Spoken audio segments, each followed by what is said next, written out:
Hello दोस्तों, तो कैसे आप लोग। उम्मीद करता हूँ कि आप सब खैरियत से होंगे। यार, आज हम देखने वाले एक बहुत ही मज़ेदार वीडियो के बारे में। तो चलो पहले ये वीडियो देख लेते हैं, उसके बाद इसके बारे में बात करते हैं। अगर तकदीर में सब कुछ पहले से लिखा है, तो फिर अगर कोई शख्स एथियस्ट है, तो ये तकदीर का कसूर है। इसमें उस शख्स का क्या कसूर? यही दलील अक्सर एथियस्ट देते हैं।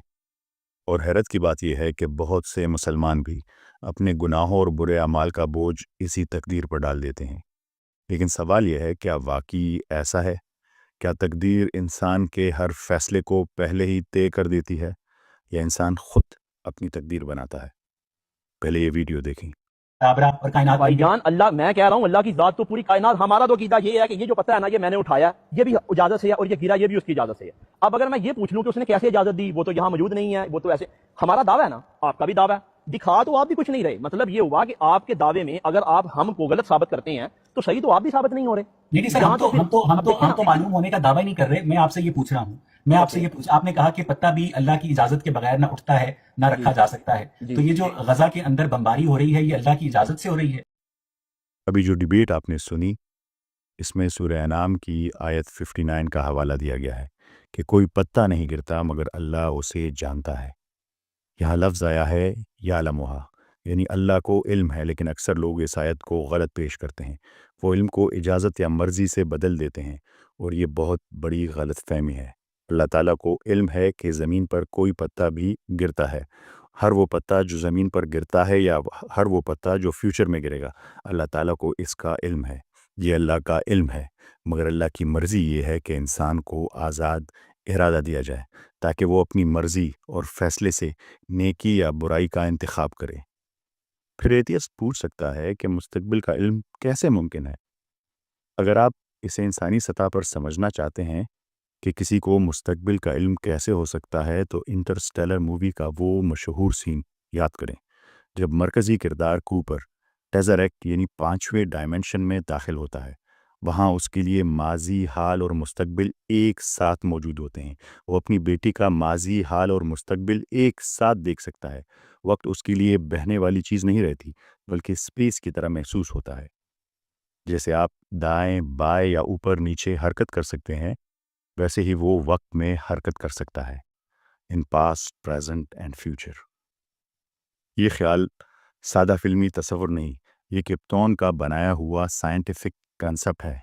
किप्टॉन नोबेल प्राइज़ विनर फिजिसिस्ट है, जिन्होंने क्रिस्टोफर नॉलन को ये सीन शामिल करने का मशवरा दिया, ताकि वक्त की हायर डायमेंशनल नेचर को समझाया जा सके। तो सोचें, अगर एक पांचवें डायमेंशन का वजूद माजी, हाल और मुस्तकबिल एक साथ देख सकता है, तो अल्लाह ताला जो इन तमाम डायमेंशन से कहीं ऊपर है, जो स्ट्रिंग थ्योरी की 11 डायमेंशन से भी मावरा है, उसके लिए तो ये कोई मुश्किल बात ही नहीं कि वो पास्ट, प्रेजेंट, फ्यूचर को एक साथ जानता हो। ये तो आपकी अपनी साइंस कहती है, किप्टॉन कहता है। तो बात यही साफ हो जाती है, अल्लाह का इल्म इजाज़त नहीं, मर्जी नहीं, उसके पास हर चीज़ का इल्म है, मगर अमल करने या ना करने का इख्तियार इंसान को दिया गया है।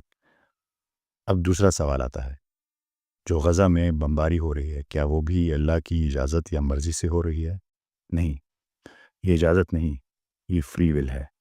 अल्लाह ताला ने इंसान को इख्तियार दिया है कि वह अच्छाई चुने या बुराई।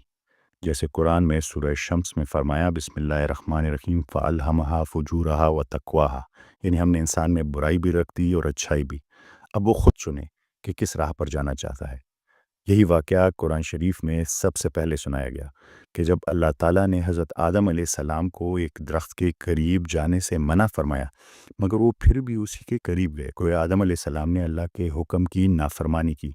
अल्लाह ताला ने ये किस्सा मौज़ एक दास्तान के तौर पर नहीं बत सुनाया, बल्कि एक बुनियादी हकीकत समझाने के लिए कि इस दुनिया में तुम्हें इख्तियार दिया गया है। तुम चाहो तो अल्लाह के हुक्म के मुताबिक ज़िंदगी गुजारो, और चाहो तो उसकी खिलाफ वर्जी करो। लेकिन याद रखो, इख्तियार के साथ जवाबदेही भी आती है। यही इंसान की असल आजमाइश है, और यही इंसान की ज़िंदगी का मकसद है। ख़ज़ा में जो कुछ हो रहा है, वो नेतन्याहू और उसके साथियों का फ़ैसला है। उन्होंने बुराई चुनी, और जो मुसलमान खामोश हैं, ताकत रखते हुए भी मदद नहीं कर रहे, उन्होंने भी बुराई चुनी है। तो गुनाह सिर्फ हमलावरों का नहीं, بلکہ ان کا بھی ہے جنہوں نے ظالم کے خلاف کھڑا ہونا چھوڑ دیا۔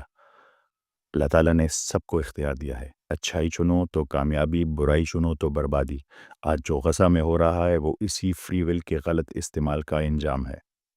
تو جب کوئی ملحد یہ سوال اٹھائے کہ اگر سب کچھ اللہ کے علم میں ہے تو ظلم کیوں ہو رہا ہے، تو سیدھا جواب ہے اللہ کا علم اجازت نہیں، یہ انسان کے فیصلے ہیں۔ اس نے ہمیں آزاد پیدا کیا ہے تاکہ امتحان ہو کہ کون حق چنتا ہے اور کون باطل۔ جب انسان اپنے گناہوں اور برے اعمال کا الزام تقدیر پر ڈال دیتا ہے تو وہ دراصل وہی خطرناک راستہ اپنا لیتا ہے جسے مولانا رومی اور علامہ اقبال نے شیطانی دلیل کہا تھا۔ اقبال نے اسی تصور کو محض بیان نہیں کیا، انہوں نے اسے ایک زندہ مکالمے میں ڈھال دیا جہاں ابلیس اللہ کے سامنے یہ جواز پیش کرتا ہے کہ آدم کو سجدہ نہ کرنا تو اس کی تقدیر میں لکھا تھا۔ یہ ہے علامہ اقبال کی وہ شاعری جو اللہ تعالیٰ اور ابلیس کے درمیان ایک تصوراتی گفتگو کو ظاہر کرتی ہے۔ ابلیس نے کہا، اے خدا کن فکا، مجھ کو نہ تھا آدم سے بیر، آہ وہ نزدیکی او دور و دیر و زود، حرف استکبار تیرے سامنے ممکن نہ تھا، ہاں مگر تیری مشیت میں نہ تھا میرا سجود۔ اللہ تعالیٰ نے پوچھا، کب کھلا تجھ پر یہ راز، انکار سے پہلے کے بعد؟ ابلیس نے جواب دیا، بعد اے تیری تجلی سے کمالات وجود۔ اللہ تعالیٰ نے جواب دیا، پستی یہ فطرت نے سکھلائی ہے یہ حجت تجھے، کہتا ہے تیری مشیت میں نہ تھا میرا سجود۔ دے رہا ہے اپنی آزادی کو مجبوری کا نام، ظالم اپنے شعلۂ سوزا کو خود کہتا ہے دودھ۔ یہ منظر دراصل انسان کے باطن کا آئینہ ہے۔ جب ہم اپنی غلطیوں کا بوجھ قسمت کے کندھوں پر ڈال دیتے ہیں تو ہم بھی ابلیس کی اسی منطق کو زندہ کر دیتے ہیں، وہی منطق جو عمل کی ذمہ داری سے فرار سکھاتی ہے اور انسان کو خود احتسابی سے محروم کر دیتی ہے۔ کائنات میں کچھ چیزیں ایسی ہیں جو انسان کے بس سے باہر ہے، جیسے کہاں اور کس خاندان میں پیدا ہونا ہے۔